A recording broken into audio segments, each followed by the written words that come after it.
Greetings to everyone who is listening to us and watching us from Andrea Tornielli. We have as our guest in our studios the Latin Patriarch of Jerusalem, His Eminence Cardinal Pizzaballa, whom we thank for joining us. With me is Beatriz Guerrera from the Vatican Media World editorial team, who will conduct this interview, this conversation with the Patriarch. You are here today to receive an award, the Silvestrini Prize, which is being given to Father Romanelli, the parish priest of Gaza. This is an opportunity to ask you about the situation of the Christians of that community that has chosen to remain in such a difficult situation. We are in daily contact with them. When we speak with them, they always write that they still do not. They can't believe they were able to sleep without hearing the sound of bombs. There are drones, but they've been used to those for years. Apart from that, the situation is still very fluid. As is well known, there have also been clashes between the various factions, but all of this is predictable because we still don't know if the suspension of the war is final. And the next phases are still, let's say, rather uncertain, quite unclear, somewhat ambiguous. Everything still absolutely needs to be carefully built, to be properly organized and thoroughly developed. It's to be expected that there will be ups and downs. There's still a lot to do.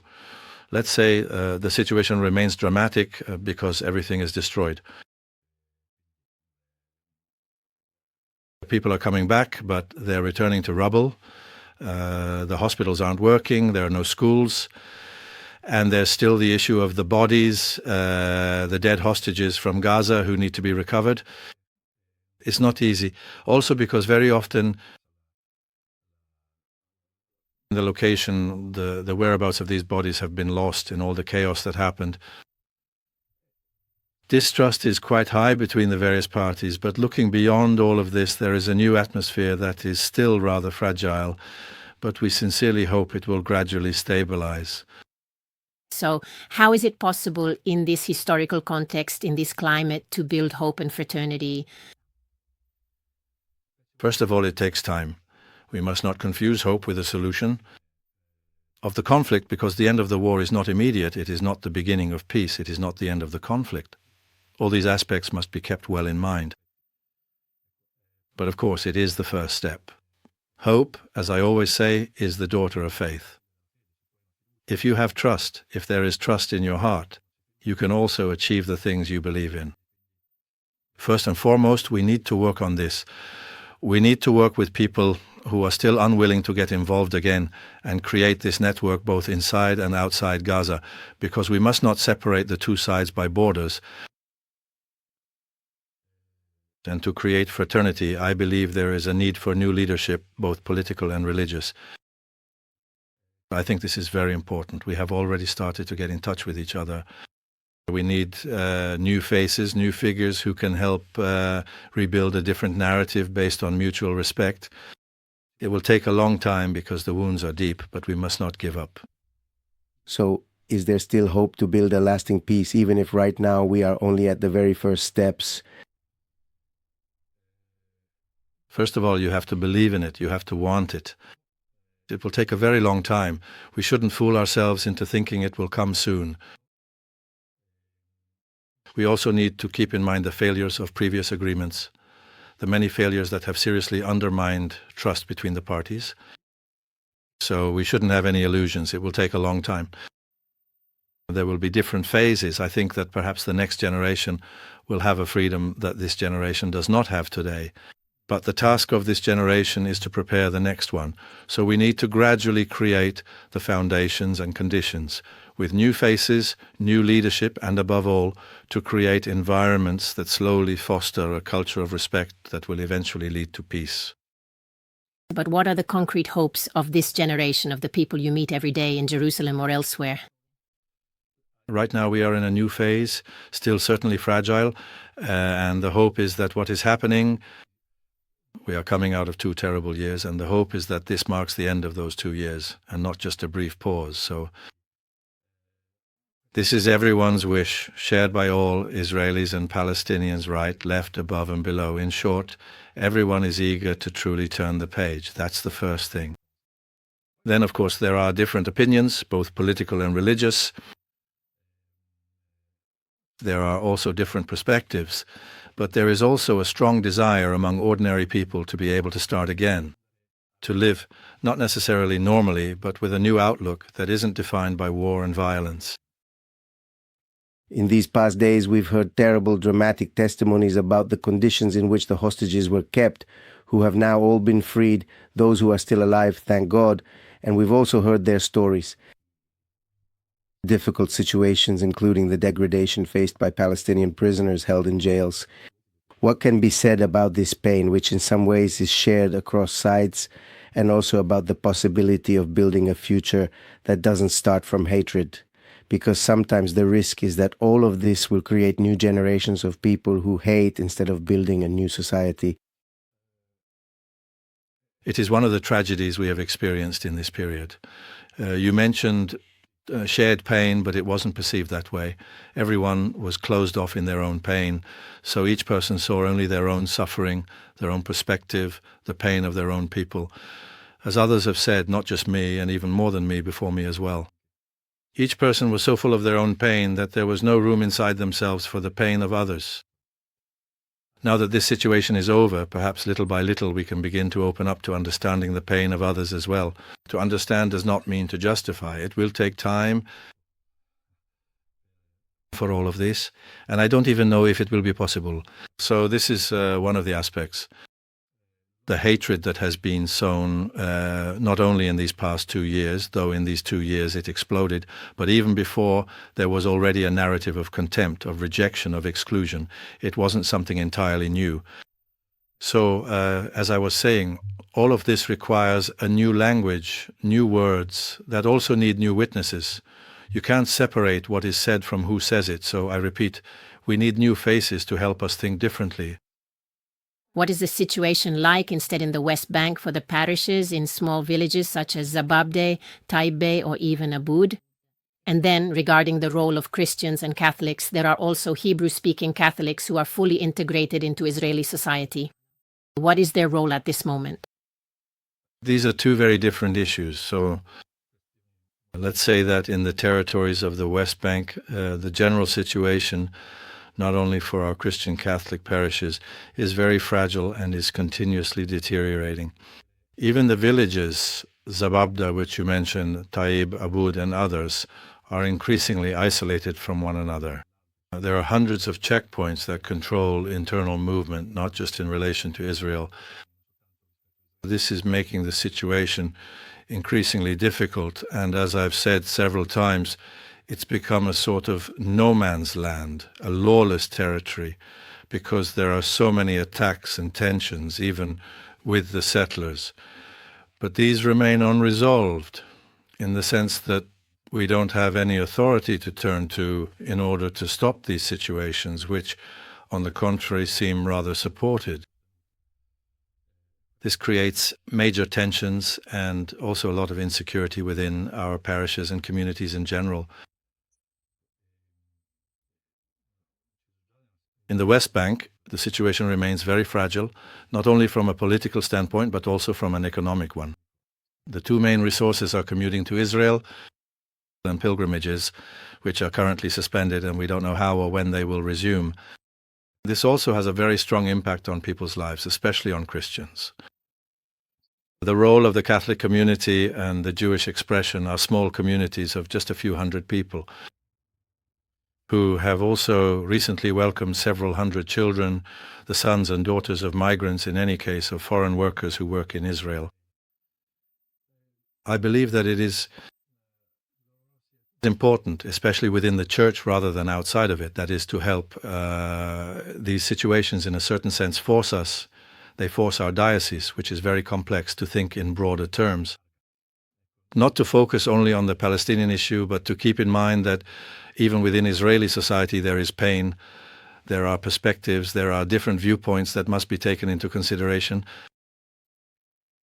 In recent weeks, we have witnessed a popular mobilization with demonstrations. I'm thinking, for example, of those that took place in Italy, where millions of people have, in fact, they took to the streets, including violent demonstrations by extremist groups, the prominent statue of St. John Paul II, located in front of Termini Station, was sadly defaced. What struck me is that in a couple of interviews, Your Eminence, first with Corriere and then with Repubblica, you said words that were in harmony with those spoken by Secretary of State Parolin, which in some significant way, excuse the expression, truly invited us not to throw the baby out with the bathwater. In other words, to fully recognize that young people taking to the streets, even if sometimes with unacceptable slogans or methods, are still showing a profound desire to move beyond the pervasive logic of indifference, that widespread globalization of indifference that he so eloquently spoke about. Pope Francis had already spoken about this, that is, young people who are eager to do something to express themselves, in short, a sign that should be preserved and followed closely. What can be said about this? Well, what you said is certainly confirmed. There have been excesses, both in terms of violence and also in language, for example, against Judaism. This is unacceptable. Situations, speeches, words or statements that could in some way justify anti-Semitism, which we totally and completely reject. This must be said. But we cannot generalize and say that everyone was like that. There were so many people, not just young people. What struck me was that there were thousands of people from different backgrounds, young people, different generations, but also people with different, even political affiliations, so to speak, who were united in saying no to that violence, to the image of violence they had witnessed. And I think this is a positive aspect because it awakened a sense of conscience, not only on a personal level, but also on a community level, because they were united in this. They were building community. I believe this is an important aspect, building community, coming together around something beautiful, the dignity of the person, the rejection of violence, red lines that must not be crossed.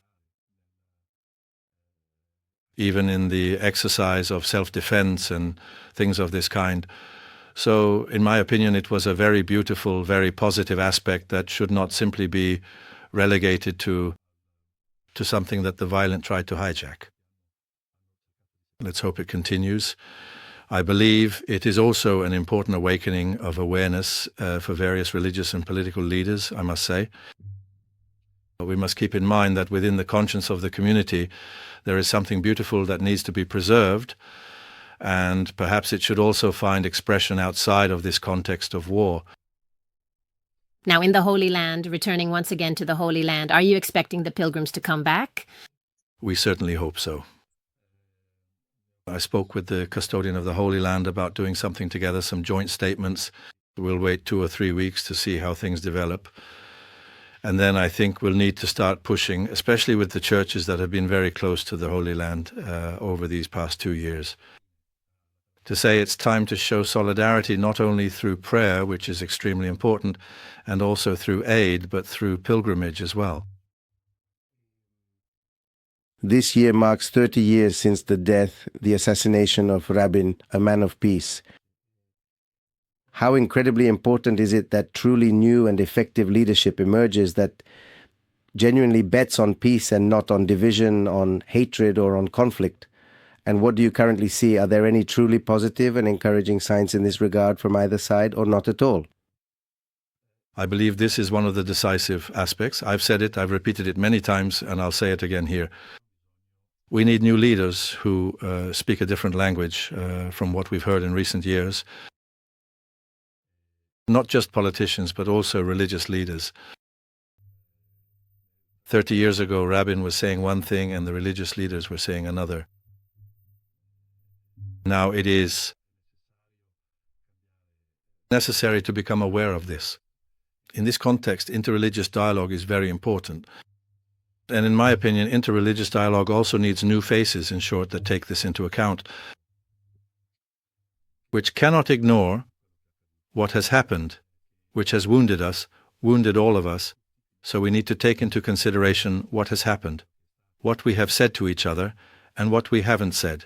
Not to get stuck there, but to move beyond it, because we have become aware, at least for me this is very clear, that we need to move forward while keeping in mind what has happened, so without being too naive. There are many difficulties, but we have a duty towards our communities, which is to help them look beyond in a positive and calm way towards a different future. One last question. What do you think about the debate that has taken place internationally about the recognition that has come from various sides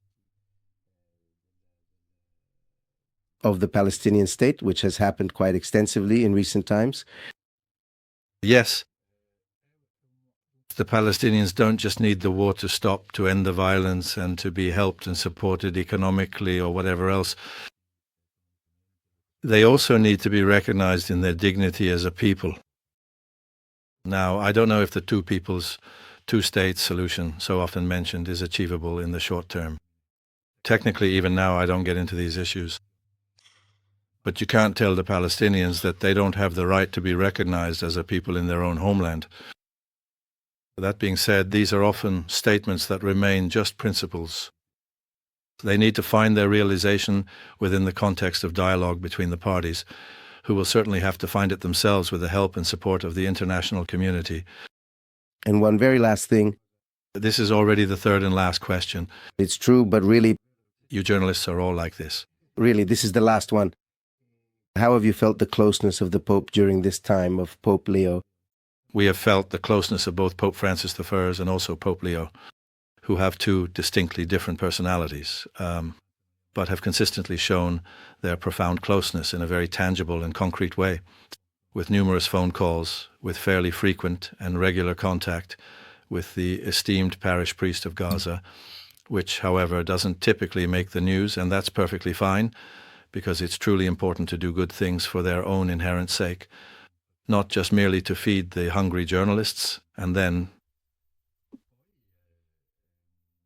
also in a very concrete way with tangible aid. The latest gesture we received just a couple of days ago is the Pope's wish to send thousands of antibiotics into the Gaza Strip. Good. I have really finished, and we thank Cardinal Pizzaballa, the Latin Patriarch of Jerusalem, who was with us. Thanks also to Beatrice, who co-hosted this interview with me. See you next time. Thank you. Thank you all.